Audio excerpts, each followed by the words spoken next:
Assalamualaikum warahmatullahi wabarakatuh. Kami dari hasil diskusi ini yang berjudul Perencanaan Jaringan Seluler 5G. Anggota kelompok 8, yang pertama adalah Cesar Purnomo dengan NIM 2010-1157, yang kedua saya sendiri Muhammad Syahnas Bagus Ramadan 2010-1163, selanjutnya ada Muhammad Ikhwanul Afif dengan NIM 2010-1174, yang terakhir ada Theodor Ista Forest 2010-1225. Next.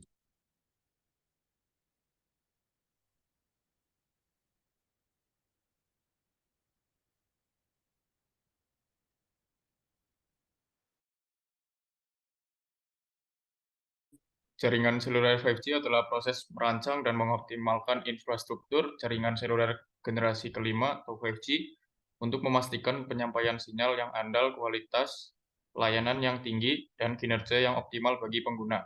Perencanaan ini melibatkan beberapa langkah dan pertimbangan teknis yang penting.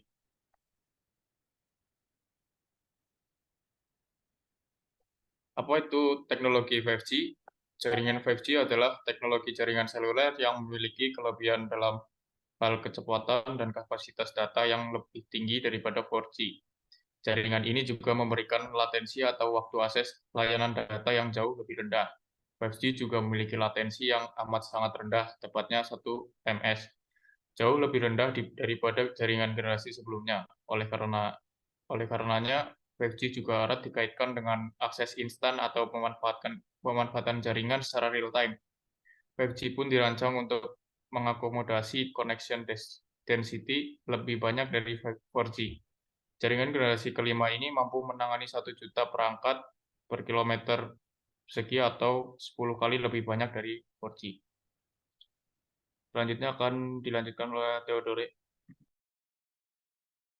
Oke, terima kasih. Di sini saya akan melanjutkan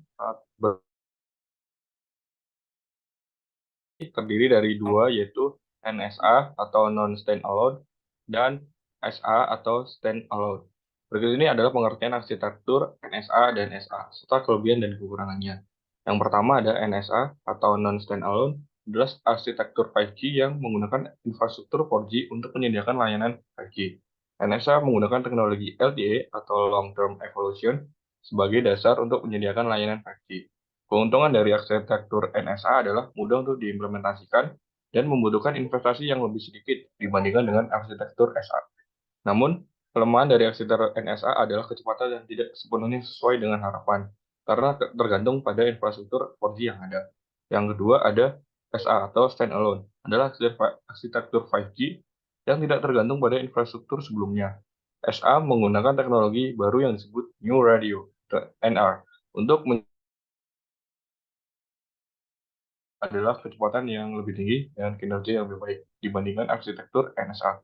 Namun, kelemahan dari arsitektur SA adalah membutuhkan investasi yang lebih besar dan lebih sulit untuk diimplementasikan. Next.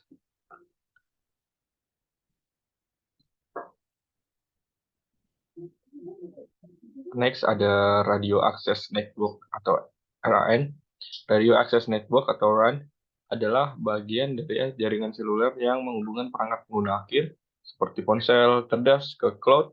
Ini dicapai dengan mengirimkan informasi melalui gelombang radio dari perangkat pengguna akhir ke transceiver RAN dan akhirnya dari transceiver ke jaringan inti yang terhubung ke RAN adalah titik koneksi penting yang mewakili biaya jaringan keseluruhan yang signifikan, melakukan pemrosesan yang intensif dan kompleks, dan sekarang menghadapi permintaan yang meningkat pesat karena semakin banyak kasus pengguna 5G atau 5G muncul untuk pelanggan telekomunikasi. Dan selanjutnya akan dibacakan oleh teman saya, yaitu Cesar.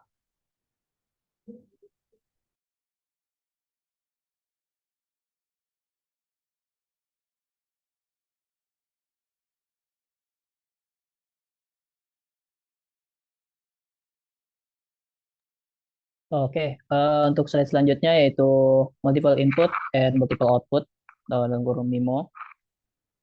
MIMO merupakan kependekan dari multiple input and multiple output. Dalam gelombang radio MIMO merupakan metode untuk melipat gandakan kapasitas dengan menggunakan banyak antena untuk mengirimkan dan menerima data. MIMO menggunakan beberapa antena transmitter dan receiver untuk memperbaiki kinerja sistemnya. MIMO adalah teknologi yang menggunakan beberapa antena untuk secara koheren mengurai lebih banyak informasi dibanding menggunakan satu antena tunggal. Dua keuntungan penting yang diberikan kepada 802.11n adalah keragaman antena dan multiplexing spatial. Teknologi MIMO mengandalkan sinyal-sinyal dari berbagai arah. Sinyal-sinyal dari berbagai arah ini adalah pantulan sinyal-sinyal yang sampai pada antena penerima beberapa saat setelah transmisi atau dalam kurung line of sight sampai pada jaringan 802.11a garis miring B garis miring G yang bukan MIMO. Sinyal-sinyal dari berbagai arah ini diterima sebagai interferensi yang hanya mengurangi kemampuan penerima untuk mengumpulkan informasi yang ada dalam sinyal. Teknologi MIMO menggunakan sinyal dari berbagai arah ini untuk menaikkan kemampuan receiver untuk mengurai informasi yang dibawa oleh sinyal ini. Oke, bisa di next.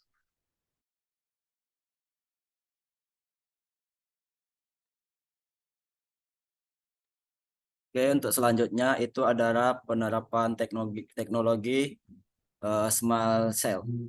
Teknologi small cell adalah salah satu solusi dalam industri telekomunikasi untuk meningkatkan cakupan dan kapasitas jaringan seluler di area yang padat pengguna atau area dengan cakupan sinyal yang rendah. Small cell adalah perangkat kecil yang berfungsi sebagai stasiun basis mini yang menyediakan layanan telekomunikasi dengan jangkauan yang terbatas. Perangkat ini biasanya ditempatkan dalam jarak yang lebih dekat dengan pengguna daripada stasiun basis tradisional yang lebih besar. Untuk selanjutnya saya kasihkan ke moderator lagi.